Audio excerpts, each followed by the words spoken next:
Une image de New York. À présent, c'était ces dernières heures lors de la troisième finale de NBA entre les New York Knicks et les San Antonio Spurs au Madison Square Garden. Spectacle également dans les tribunes avec Donald Trump, copieusement hué lors de l'hymne national. On peut entendre cette foule huer le président des États-Unis.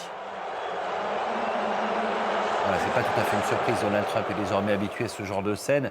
C'est ce que nous disait tout à l'heure notre correspondante à New York, Sarah Anderson. Donald Trump a été hué dès son arrivée au Madison Square Garden et dès qu'il apparaissait à l'écran dans le stade ou dans les bars de la ville, le président a été sifflé car je le rappelle, New York est une ville largement démocrate et relativement hostile à Donald Trump. Donald Trump qui a assisté au match depuis une loge aux côtés du propriétaire des Knicks, James Dolan. Alors c'est un proche du président, il s'est même marié à Mar-a-Lago et soutient les campagnes politiques de Trump depuis plusieurs années.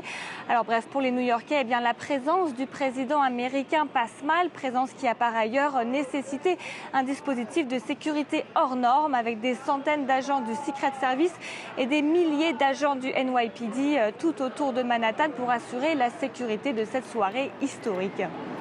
Sarah, on va parler sport également parce que l'action elle était aussi sur le parquet. Les San Antonio Spurs relèvent la tête dans la course au titre en NBA.